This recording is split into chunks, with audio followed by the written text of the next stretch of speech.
بسم اللہ الرحمن الرحیم۔ السلام علیکم پیارے دوستو۔ امام احمد بن جریر رحمۃ اللہ علیہ نے بلال بن یصاف سے بیان کیا ہے کہ انہوں نے فرمایا، حضرت عبداللہ بن عباس رضی اللہ تعالیٰ عنہ نے میری موجودگی میں کعب احبار سے فرمایا، ادریس علیہ السلام کے بارے میں اللہ کے اس فرمان اور ہم نے ان کو اونچی جگہ اٹھا لیا تھا کا کیا مطلب ہے؟ کعب نے فرمایا، اللہ تعالیٰ نے ادریس علیہ السلام کی طرف وحی نازل فرمائی، میں آپ کے اعمال روزانہ تمام بنی آدم کے اعمال کے برابر اضافہ کروں گا۔ اس سے غالباً ان کے زمانے کے تمام انسانوں کے اعمال کے برابر ثواب مراد ہے۔ ان کے دل میں خواہش پیدا ہوئی کہ ان کی نیکیوں میں بہت زیادہ اضافہ ہو جائے۔ ان کے پاس ایک دن ایک دوست فرشتہ آیا۔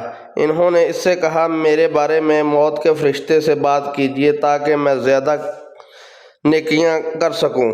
فرشتے نے انہیں اپنے پروں میں چھپا لیا اور انہیں لے کر آسمان پر چلا گیا۔ چوتھے آسمان پر اسے ملک الموت ملا، اوپر سے آتے ہوئے ملا۔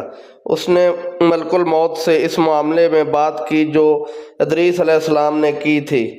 ملک الموت نے فرمایا، ادریس علیہ السلام ہے کہاں؟ اس نے کہا، وہ میری پیٹھ پر ہے۔ ملک الموت نے کہا، تعجب ہے، مجھے بھیجا گیا تھا اور حکم ہوا تھا ادریس علیہ السلام کی روح چوتھے آسمان پر قبض کرو۔ میں دل میں کہہ رہا تھا، وہ تو زمین پر ہے، میں ان کی روح چوتھے آسمان پر کیسے قبض کروں گا؟ چنانچہ انہوں نے وہاں ان کی روح قبض کی۔ اللہ تعالیٰ کے اس ارشاد میں اس طرف اشارہ ہے کہ ہم نے اسے ایک بلند مقام پر اٹھایا۔ اور آخر میں تمام دوستوں سے گزارش ہے، ہماری ویڈیو کو لائک کریں، چینل کو سبسکرائب کریں اور بیل کے بٹن کو دبا دیں تاکہ ہر ویڈیو کا نوٹیفیکیشن آپ کو مل جائے۔